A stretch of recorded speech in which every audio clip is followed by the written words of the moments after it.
The Newsday continues here on One News Now. I'm Riza Diaz. The UP community held a solidarity night on Saturday in light of the recent unilateral abrogation of the UP-DND Accord by the government. Alumni and university officials condemned the supposed attack on academic freedom. Camille Samonte with a report. State-use alumni, students, and faculty members performed live in UP Diliman on Saturday to express their thoughts about the issue of academic freedom, which according to them is at risk following the abrogation of the UP-DND Accord. Participants chant, "Defend UP, defend academic freedom, junk terror law, and oust the president." They even made an effigy tagged as Duterte, principal of state terrorism. But the main goal of the concert is to show their unity and solidarity in defending the university. UP Student Regent Rene Luis Co says they strongly condemn the unilateral abrogation of the UP-DND Accord. She added that although they are supporting the dialogues between UP and the DILG, they are also asking for the retention of the 1989 Accord with the Defense Department. Ito po ay isang response sa paulit-ulit na atake at ito ay paglalawak pa ng unity para mapakita na tayong community at tayong mga mamamayang Pilipino, hindi po tayo maninitiling silence sa ganitong klaseng mga responses sa atin. Some notable alumni and former officials of the university also gave video messages to express their support to their alma mater. Huwag tayong mawawalan ng pag-asa sa kabila ng mga problema. Walang anumang puwersang politikal ang hihigit pa sa taong bayan nagkakaisa, naninindigan at sama-samang kumikilos tungo sa isang makabayang layunin. In a video message with his daughter Rosana Abueva, former UP President Jose Abueva also expressed his dismay over the unilateral abrogation of the UP-DND Accord. I am appalled and dismayed about this unilateral abrogation. This agreement is a landmark in the evolution of our democracy and the protection of the university's academic freedom. It also reflects positively on the enlightened leadership of our Department of National Defense and military and police. The host also read the message of Vice President Leni Robredo, while band Ben and Ben and singer Bayang Barrios also sent their video messages and a song dedicated to the UP community. But the grand finale was the solidarity video message of national artist Ryan Cayabyab, who also played the piano for the intergeneration singing of the UP Naming Mahal. Kami ay tubong UP, yung buong pamilya ko.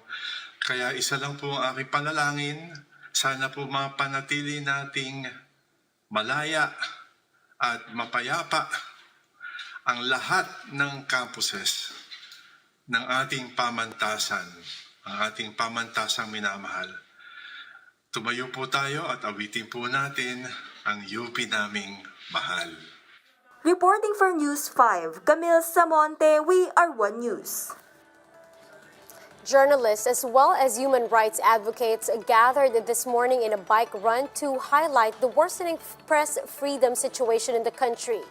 The event started at UP Diliman, which recently made headlines due to the abrogation of the 1989 Accord with the Defense Department. The bikers also stopped by the ABS-CBN Broadcasting Center in Quezon City.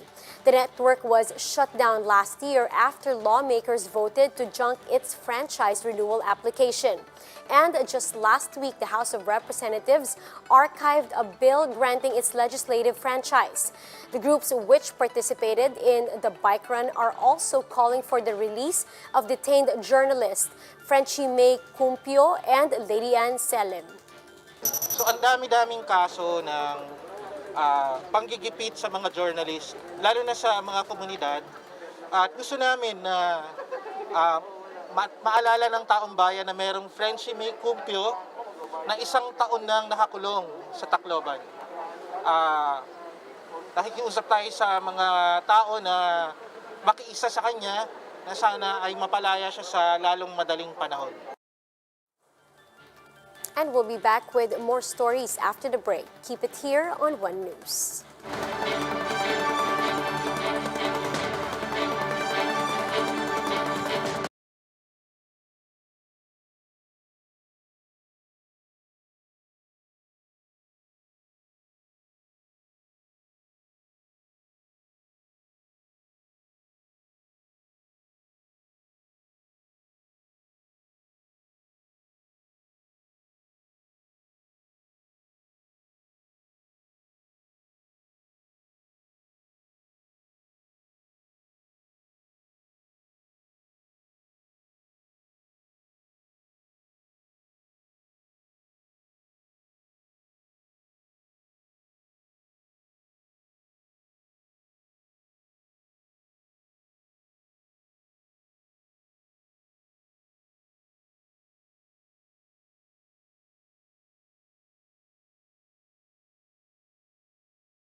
You're still watching One News Now. I'm Riza Diaz. Here are some COVID-19 related headlines from around the globe. Zimbabwe is set to receive 200,000 free doses of China's Sinopharm vaccines. These COVID-19 shots are donated by the Chinese government and are expected to kickstart Zimbabwe's vaccination drive. Another Chinese-made vaccine has been approved for public use by China's regulators. Sinovac Biotech is the second COVID-19 vaccine produced in the Middle Kingdom to get the green light for public use. And in Spain, 196,000 vaccine doses from British-Swedish firm AstraZeneca have arrived on Saturday. The jabs, however, will only be administered to those ages 18 to 55. Now, this move is in line with those adopted in other European Union states, noting that there is insufficient data to guarantee the effectiveness of the vaccine among the elderly.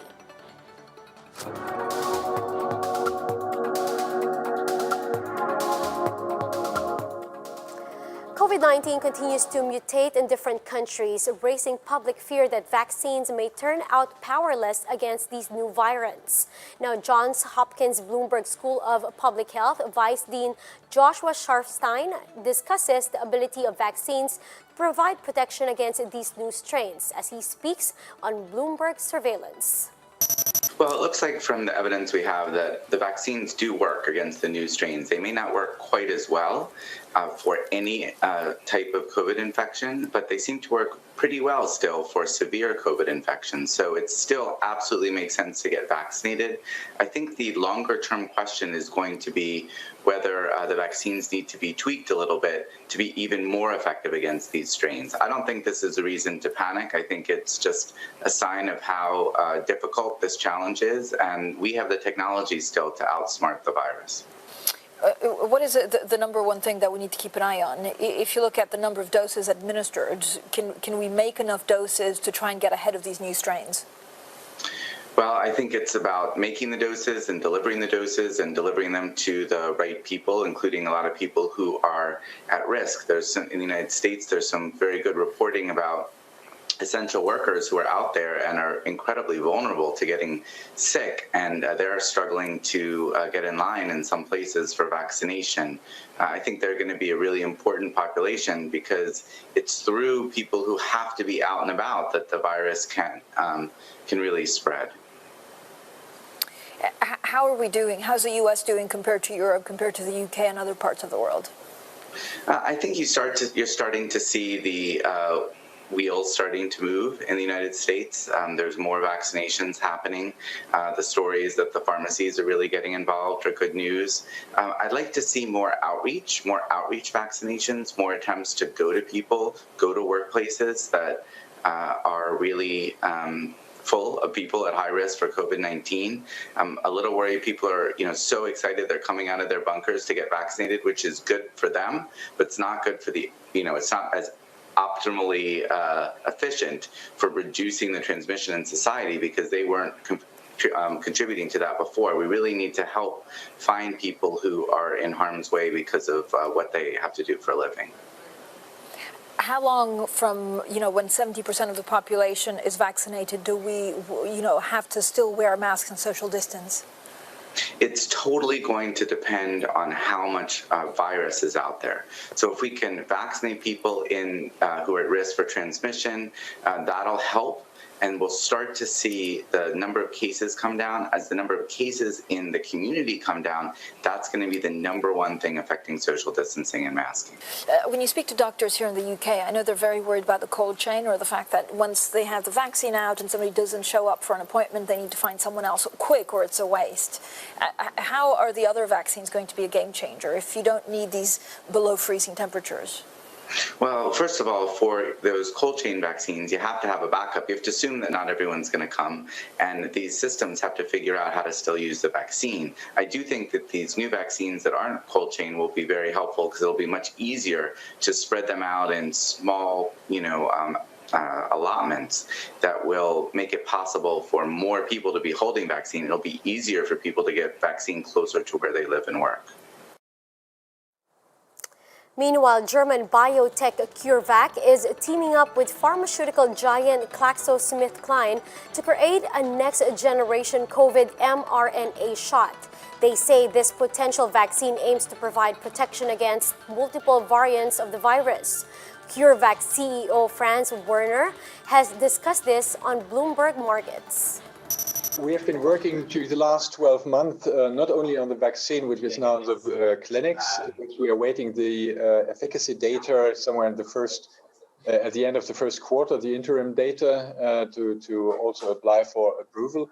What we have been doing as well is taking all the knowledge about the virus, but also how the RNA works in the clinics in the human setting, also to optimize the RNA even more so to come to a lower dosage, and to optimize it in order to have a stable backbone, to have other variants included there as well, to give a rapid response to the mutations, what we see all along.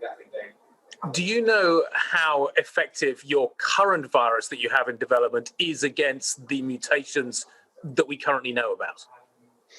Yeah, we are doing some testings here together with the regulatory authorities and key opinion leaders. It looks pretty good. At the end of the day, you will see it in the human setting. What you do is that you take the sera of the vaccinated people, and then you see how much these antibodies, which are in these sera, also protective for the new strain.